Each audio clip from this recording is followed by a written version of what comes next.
Hi అండి, అందరు ఎలా ఉన్నారు? పీలత క్రియేషన్ ఛానల్కి స్వాగతం.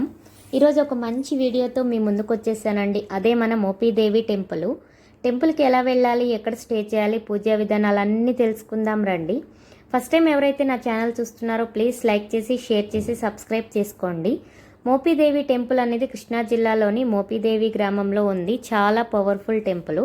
మనకి విజయవాడ బస్టాండ్లోని 25, 26 పిల్లర్ నెంబర్కి కనుక వెళ్తే ప్రతి 15 నిమిషాలకి ఒక బస్సు అనేది ఉంటుందండి. పల్లె వెలుగు, అదేవిధంగా ఎక్స్ప్రెస్ బస్సులు మనకు అవైలబుల్గా ఉంటాయి. ఇక్కడ అవనిగడ్డ, కరకట్ట బస్ కనుక ఎక్కితే 1:30 పడుతుంది. అదే నాగాయలంక బస్ కనుక వెళ్తే 3 గంటల సమయం అనేది పడుతుందండి.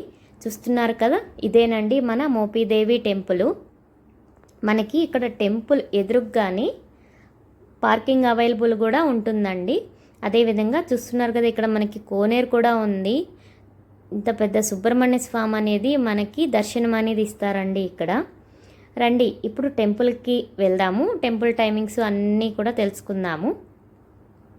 మనకి ఇక్కడ టెంపుల్ టైమింగ్స్ కనుక చూసారంటే ఉదయము 5 గంటల నుంచి మధ్యాహ్నం 1 o'clock వరకు, అదేవిధంగా సాయంత్రము 4 గంటల నుంచి 8 గంటల వరకు టెంపుల్ అనేది ఓపెన్లో ఉంటుంది.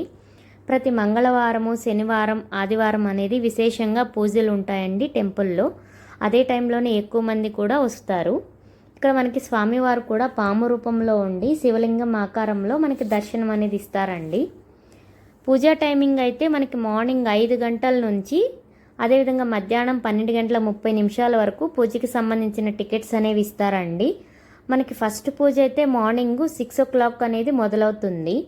ఈ టెంపుల్కి మనం ఏ రోజు వెళ్ళినా కూడా అన్ని రోజులు విశేషంగా పూజలు అనేవి జరుగుతాయండి.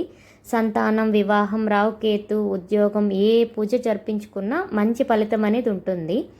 మీకు ఈ టెంపుల్లో కూడా నిత్య అన్నదానం కూడా ఉంటుందండి. మనకి ఏ రోజు వెళ్ళినా కూడా ప్రతిరోజు మనకు అన్నదానం అనేది జరుగుతుంది.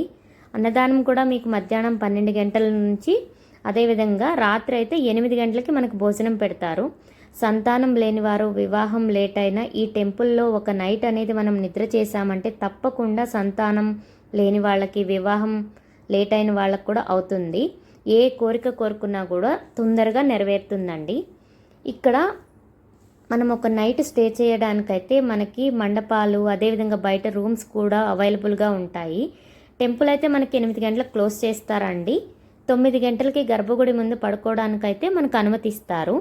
ఇక్కడ సంతానం లేని వారైతే ముఖ్యంగా రాహుకేతు పూజ చేసుకొని, అదేవిధంగా ఇక్కడ మీకు కనిపిస్తుంది చూసారా, ఈ చెట్టు పేరు నాగమల్లి వృక్షం అంటారు.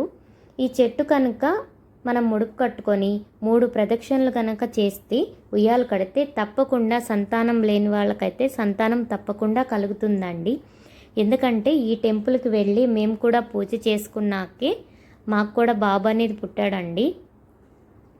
చూసారు కదా, టెంపుల్ పూజా విధానం, టైమింగ్స్, కంప్లీట్ డీటెయిల్స్ అనేది ఇదేనండి.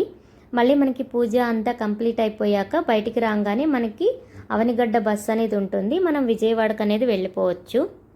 చూసారు కదా, మీకు ఈ వీడియో కనుక నచ్చినట్లయితే లైక్ చేసి, షేర్ చేసి, సబ్స్క్రైబ్ చేసుకోవడం మర్చిపోవద్దు. ఇలాంటి మరిన్ని వీడియోస్ కోసం నా ఛానల్ని సబ్స్క్రైబ్ చేసుకోండి. Thank you for watching.